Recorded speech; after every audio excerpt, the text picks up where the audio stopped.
আসসালামু আলাইকুম। আশা করি সকলেই ভালো আছেন। সুপ্রিয় চাকরি প্রত্যাশী ভাই ও বোনেরা, বাংলাদেশ বেসামরিক বিমান চলাচল কর্তৃপক্ষের একটি নিয়োগ সার্কুলার রয়েছে, যেটা কিন্তু আগস্ট মাসের মধ্যে সবথেকে একটি বড় নিয়োগ সার্কুলার। ৮৮৭টি পদ রয়েছে। বুঝতেই পারতেছেন কত বড় একটি নিয়োগ সার্কুলার, যেটাতে শুধুমাত্র অষ্টম শ্রেণী এবং এসএসসি, এইচএসসি পাশে আবেদন করতে পারবেন। এছাড়াও কিন্তু honours pass, degree pass, masters pass, BSc engineer, diploma পাসেরও পদসংখ্যা রয়েছে। আজকের এই ভিডিওর মাধ্যমে এই নিয়োগ সার্কুলারটা নিয়ে বিস্তারিত জানাবো এবং সবথেকে গুরুত্বপূর্ণ বিষয় হচ্ছে আবেদনটা কিভাবে করতে হয় সেই বিষয়টা আপনাদেরকে সুন্দরভাবে দেখায় দেবো। আপনি ঘরে বসেও আবেদন করতে পারবেন। যেহেতু আবেদনের সময় আর খুবই মাত্র কম রয়েছে, সম্পূর্ণ ভিডিওটা দেখবেন যারা এখনও আবেদন করেননি। বাংলাদেশ বিমান চলাচল কর্তৃপক্ষের নিয়োগ সার্কুলারে যেখানে ৮৮৭টি পদ রয়েছে। সো অবশ্যই সম্পূর্ণ ভিডিওটা শেষ পর্যন্ত দেখার চেষ্টা করবেন। তো এই নিয়োগ সার্কুলারটাতে সময় খুবই কম রয়েছে, যেখানে বলা হয়েছে যে বাংলাদেশ বিমান চলাচল কর্তৃপক্ষের একটি নিয়োগ সার্কুলার, যেখানে বাংলাদেশের প্রকৃত নাগরিকরা আবেদন করতে পারবেন। মানে বাংলাদেশের যেকোনো জেলার যেকোনো প্রার্থী যে কেউ চাইলে আবেদন করতে পারবেন। ঠিক আছে? এই যে আবেদনের জন্য capteletalk.com যারা আবেদন করতে পারেন, যাদের নিজেদের ল্যাপটপ, পিসি, কম্পিউটার রয়েছে, জাস্ট এই ব্রাউজারে গিয়ে যেকোনো ব্রাউজারে গিয়ে এই অংশটা লিখলেই কিন্তু আপনার সামনে আবেদনের ফর্মটা চলে আসবে। এই আবেদনের ফর্মটা নির্ভুলভাবে পূরণ করে আবেদনটি সম্পূর্ণ করতে হবে। সেটাও আমি আপনাদেরকে দেখায় দেব। তার আগে আপনাদেরকে গুরুত্বপূর্ণ একটা বিষয় জানিয়ে রাখি। যারা ভিডিওটা আমাদের ইউটিউব থেকে দেখতেছেন, আমাদের ইউটিউব চ্যানেলের নাম কিন্তু এমআর রায়হান হাসান। এই চ্যানেলে বাংলাদেশের যত সরকারি নিয়োগ সার্কুলার রয়েছে, সকল সরকারি নিয়োগ সার্কুলারগুলো এখানে আপলোড করা হয়। আর আমাদের একটি ফেসবুক পেজ রয়েছে জব প্লাস বিডি, যার মাধ্যমে ফেসবুকেও জব নিউজগুলো আপলোড করা হয়। যে যেখান থেকে দেখবেন আমাদের সঙ্গে যুক্ত থাকার জন্য অনুরোধ করা হচ্ছে। এখানে অনেকগুলো পদের সংখ্যা রয়েছে। বেসিক্যালি এই সবগুলো পদ যদি আমি দেখাই প্রায় ৩০ মিনিট লাগবে। যেহেতু বুঝতে পারতেছেন আগস্ট মাসের মধ্যে সবথেকে বড় নিয়োগ সার্কুলার এটি। আমি আপনাদেরকে সংক্ষিপ্ত করে যে জিনিসগুলো দেখাবো, যেমন অষ্টম শ্রেণী, এসএসসি, এইচএসসি পাশের বড়, বড় পদের সংখ্যাগুলো। এখানে ১ম যে স্টেপ, এখানে ২ টি স্টেপ রয়েছে। ১ম স্টেপ এবং সেকেন্ড স্টেপ। তো ১ম স্টেপের যে পদগুলো, এগুলো মূলত অনার্স পাস এবং মাস্টার্স পাস এবং বিএসসি ইঞ্জিনিয়ার যারা, শুধুমাত্র তাদের জন্য। এখানে সিস্টেম অ্যানালিস্ট, মেইন ডেস্ক প্রকৌশলী রয়েছে, প্রোগ্রামার রয়েছে, তারপরে অফিস সহকারী পরিচালক রয়েছে, এছাড়াও এখানে সহকারী মেইন ডেস্ক প্রকৌশলী রয়েছে, তারপরে অ্যারোড্রাম কর্মকর্তা রয়েছে, সিনিয়র কার্টোগ্রাফার রয়েছে, এছাড়াও এখানে দেখবেন ইন্সপেক্টর রয়েছে, তারপরে আপনার এখান থেকে ফ্লাইট অপারেশন রয়েছে। মানে বড়, বড় যে পদগুলোই কিন্তু এখানে ১ম স্টেপে রয়েছে। ঠিক আছে? আমি আপনাদেরকে সংক্ষিপ্ত করে জাস্ট বলে যাচ্ছি। এখন আপনি যদি চান যে আপনি এটার বিস্তারিত কিভাবে জানবেন, সেক্ষেত্রে আপনাদেরকে আমি প্রসেসটা বলে দিচ্ছি।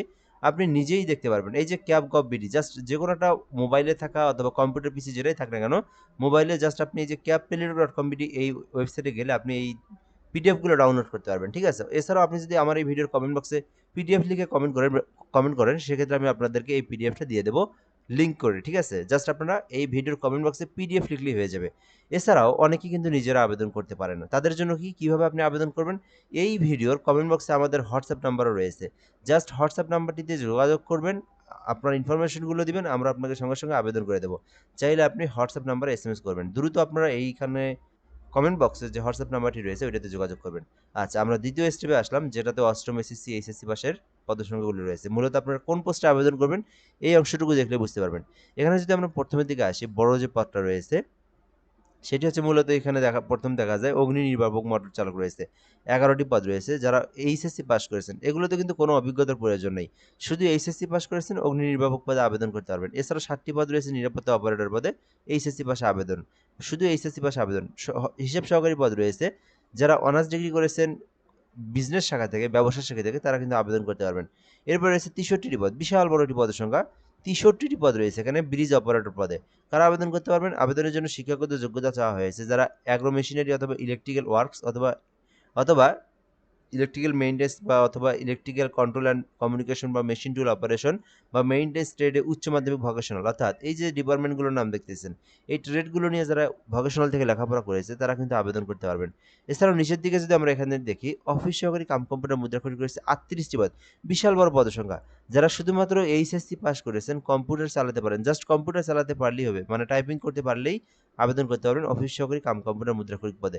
এছাড়াও রয়েছে ড্রাইভার রয়েছে, জাস্ট আপনি অষ্টম শ্রেণী পাস করেছেন, বৈধ ড্রাইভিং লাইসেন্স রয়েছে, ৪৫টি পদ রয়েছে, বিশাল বড় পদের সংখ্যা, ড্রাইভারে আবেদন করতে পারবেন। এরপর নিচের দিকে যদি দেখি আমরা, এয়ারপোর্ট ফায়ার অপারেটর রয়েছে, ৫৪টি পদ রয়েছে। যারা এসএসসি, এইচএসসি, যারা এইচএসসি, এসএসসি আপনারা যারা সায়েন্স থেকে লেখাপড়া করেছেন, এয়ারপোর্ট ফায়ার অপারেটর আবেদন করতে পারবেন। এরপরে যদি আমরা নিচের দিকে একটু দেখি, কনভেয়ার বেল্ট অপারেটর, জাস্ট আপনি ভোকেশনাল থেকে এসএসসি পাশে আবেদন করতে পারবেন। এরপরে রয়েছে ইঞ্জিন চালক রয়েছে, যারা ভোকেশনাল থেকে এসএসসি পাস করেছেন আবেদন করতে পারবেন। এরপরে যদি দেখি সশস্ত্র নিরাপত্তা পরিবার, এটা কিন্তু এই নিয়োগ সার্কুলারের মধ্যে সবথেকে একটি বড় পদের সংখ্যা এবং সুন্দর একটি পদের সংখ্যা। অনেকটাই কিন্তু ডিফেন্সের মতো এই চাকরিটা, ঠিক আছে? বিমানবন্দরের ডিফেন্সের যে চাকরি, সেটাই কিন্তু সশস্ত্র নিরাপত্তা প্রহরী। ৭৩টি পদ রয়েছে, ৩২ বছর পর্যন্ত আবেদন করতে পারবেন, কোনো সমস্যা নেই। শিক্ষাগত যোগ্যতা চাওয়া হয়েছে উচ্চ মাধ্যমিক সার্টিফিকেট, মানে জাস্ট এইচএসসি পাস। এইচএসসি পাশে আবেদন করা যাবে। এখানে বলা হয়েছে যে মাত্র ১৬২ সেন্টিমিটার ছেলেদের ক্ষেত্রে, মেয়েদের ক্ষেত্রে মাত্র ১৭৫। এই সার্কুলারের যেকোনো পদে কিন্তু ছেলে মেয়ে উভয় প্রার্থীরাই আবেদন করতে পারবেন। সরকারি চাকরিতে ছেলে মেয়ের কোনো ভেদাভেদ নেই, সকলেই আবেদন করতে পারবেন। বাংলাদেশের যেকোনো জেলার যেকোনো প্রার্থী আবেদন করতে পারবেন। সশস্ত্র নিরাপত্তা, কোনো অভিজ্ঞতা বা কোনো কিছু জানার প্রয়োজন নেই, জাস্ট আপনি এইচএসসি পাস করলে আবেদন করতে পারবেন। জুনিয়র অপারেটর রয়েছে, চাইলে আবেদন করতে পারবেন। তার কারিগর রয়েছে, আবেদন করতে পারেন। এরপরে নিচের দিকে যদি আমরা একটু আসি, মালি পদে রয়েছে অষ্টম শ্রেণী পাশে 10টি পদ, চাইলে আবেদন করতে পারবেন। পরিচ্ছন্নতা কর্মী রয়েছে 27টি পদ, জাস্ট অষ্টম শ্রেণী পাস করে আবেদন করতে পারবেন। এখানে আরও একটি পদ রয়েছে, যারা মূলত একটি অফিসের মধ্যে সরকারি একটি চাকরি খুঁজে থাকেন, কাগজ কলম খাতা কলম নাড়াচাড়া এগুলোর কাজ করতে চান, আপনারা অফিসকে আবেদন করতে পারবেন। 65টি পদ রয়েছে, কোনো অভিজ্ঞতার প্রয়োজন নেই, জাস্ট এসএসসি পাস করলে আবেদন করা যাবে অফিসক পদে। এরপর যদি আমরা এখানে দেখি, আরও বেশ কিছু পদের সংখ্যা রয়েছে, আপনার শিক্ষাগত যোগ্যতা অনুযায়ী আপনি যে পোস্টে ইচ্ছা আবেদন করতে পারবেন। যাই হোক, এখন বিষয় হচ্ছে আবেদনের সময় এবং সীমা। আবেদনের সময় আর মাত্র অল্প দিন রয়েছে। যেহেতু এই নিয়োগ সার্কুলারগুলো এর আগে আমরা 2টা ভিডিও আপলোড করেছি, সেগুলোর মাধ্যমে কিন্তু আপনাদেরকে আবেদনের প্রসেস দেখাইছি, আবেদন সংক্রান্ত তথ্য দেখাই দিছি।